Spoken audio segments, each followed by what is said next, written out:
பார்க்க போகிறது குழந்தைகளுக்கான ஸ்கார்ப்பு, பெரியவங்களுக்கான ஸ்கார்ப் பார்க்க போகிறோம். அப்புறம் பிறந்த குழந்தைக்கான சொட்டர் பார்க்க போகிறோங்க. கலெக்ஷன் பார்த்துலாமா? பாருங்க, இந்த ஸ்கார்ப் பார்க்க போகிறோங்க. இது எப்படி நாட் போட்டுக்கலாம். இதில் பார்த்தீங்கன்னா 6 கலர்ஸ் இருக்குங்க. பார்த்தீங்களா, இந்த மாதிரி 6 கலர்ஸ் இருக்குங்க. ரேட்டு பார்த்தீங்கன்னா 50 ரூபாங்க.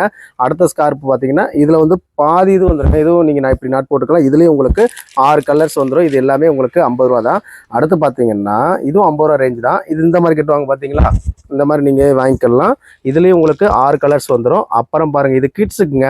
இது என்னுடைய தலைக்கு போகாது, அதனால நான் போட்டு காமிக்கல. இதுலேயும் உங்களுக்கு கலர்ஸ் வந்துடும். இங்கே பாருங்கள், ஹெட்ஃபோன் இல்லைங்க, குழந்தைகளுக்காண்டி அப்படியே வெளியில் போகும்போது அப்படியே போட்டு போனால் சூப்பராக இருக்கும். உங்களுக்கு கலர்ஸ் நிறையா இருக்குங்க. இதுவும் உங்களுக்கு 60 ரூபா தாங்க வரும். அடுத்து பாருங்கள், நம்ம பிறந்த குழந்தைக்கான சொட்டருங்க, பிராண்டட் ஐட்டம். இதோட ரேட்டு பார்த்தீங்கன்னா வெறும் 180 கொடுக்குறோம். சாஃப்டாக இருக்குங்க. உங்களுக்கு ஹேண்ட்லேயும் பார்த்தீங்கன்னா உங்களுக்கு க்ளோஸ் போட்டுக்கலாம். இதில் கலர்ஸ் பார்த்தீங்கன்னா உங்களுக்கு 4 கலர்ஸ் வந்துடும். இது உங்களுக்கு சிங்கிள் பீஸில் வந்துடும். அதுக்கப்புறம் 5 வயசு வரைக்கும் நீங்கள் இந்த சொட்டர் வாங்கிக்கலாங்க. சைஸ் பாருங்களேன், இதில் வந்து சொட்டர் மட்டும் தான் உங்களுக்கு வரும். கலர் சார்ட் உங்களுக்கு டிஃப்ரெண்ட்டாக வரும்.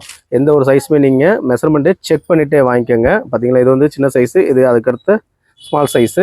அதுக்கு இது பேபிக்கு போடுற கால் க்ளோஸுங்க, 25 ரூபாயில ஸ்டார்டிங் வரும். இது வந்து பேபிக்கு வந்து கை க்ளோஸுங்க. இது வந்து 30 ரூபா ஸ்டார்டிங். பார்த்தீங்களா, சூப்பராக இருக்கா? எல்லாமே இப்போ உங்களுக்கு மழைக்காலத்து சீசனுக்காட்டி வந்திருக்குங்க. இது நீங்கள் டைரெக்டாக விசிட் பண்ணுங்கள், ஆன்லைனில் நீங்கள் விசிட். தேங்க்யூ ஃபார் வாட்சிங் ரத்னா கலெக்ஷன், மதுரை.